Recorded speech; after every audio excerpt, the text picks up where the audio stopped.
Ester 1. Ratu Wasti dibuang. Pada zaman Ahasiweros, dialah Ahasiweros yang merajai 127 daerah, mulai dari India sampai ke Ethiopia.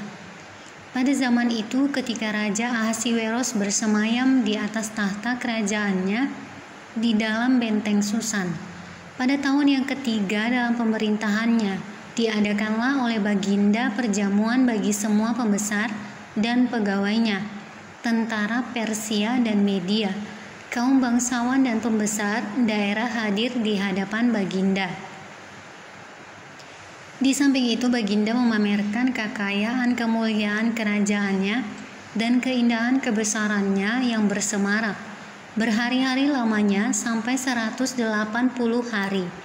Setelah genap hari-hari itu, maka Raja mengadakan perjamuan lagi 7 hari lamanya bagi seluruh rakyatnya yang terdapat di dalam benteng Susan, daripada orang besar sampai kepada orang kecil, bertempat di pelataran yang ada di taman istana kerajaan.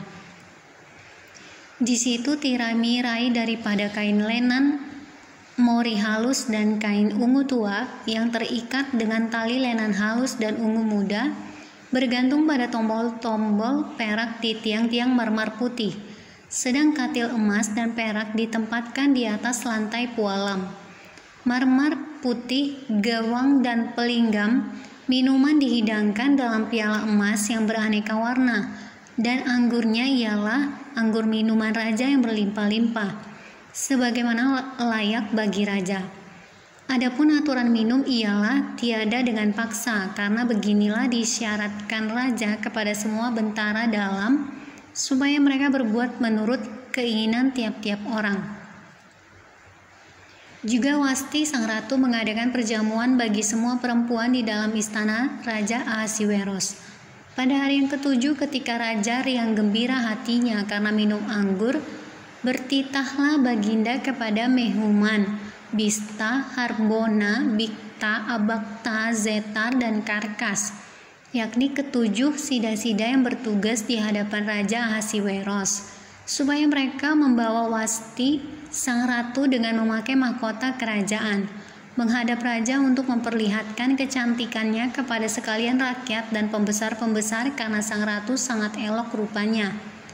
Tetapi Ratu Wasti menolak untuk menghadap menurut titah raja yang disampaikan oleh sida-sida itu, sehingga sangat geramlah raja dan berapi-apilah murkanya.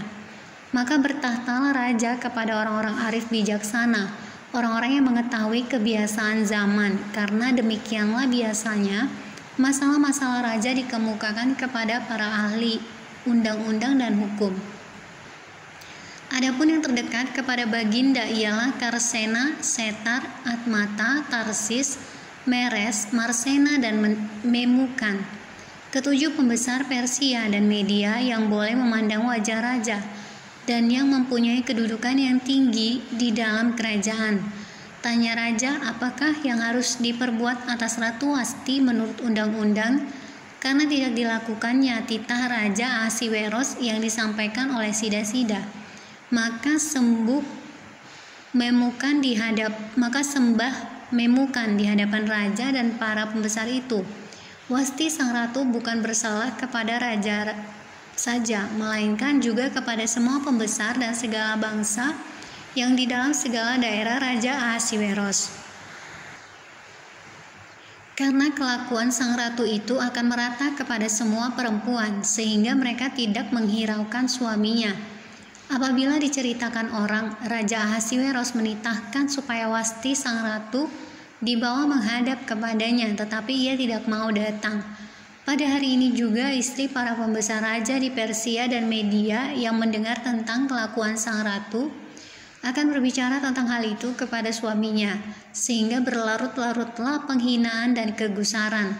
Jikalau baik pada pemandangan raja, hendaklah dikeluarkan suatu titah kerajaan dari hadapan Baginda dan dituliskan di dalam undang-undang Persia dan Media, sehingga tidak dapat dicabut kembali, bahwa Wasti dilarang menghadap Raja Ahasiweros dan bahwa raja akan mengaruniakan kedudukannya sebagai ratu kepada orang lain yang lebih baik daripadanya. bila keputusan yang diambil raja kedengaran di seluruh kerajaannya. Alangkah besarnya kerajaan itu, maka semua perempuan akan memberi hormat kepada suami mereka, daripada orang besar sampai kepada orang kecil. Usul itu dipandang baik oleh raja serta para pembesar. Jadi bertindaklah raja sesuai dengan usul Memukan itu. Dikirimkanlah oleh Baginda surat-surat ke segenap daerah kerajaan, tiap-tiap daerah menurut tulisannya dan tiap-tiap bangsa menurut bahasanya. Bunyinya, setiap laki-laki harus menjadi kepala dalam rumah tangganya dan berbicara menurut bahasa bangsanya.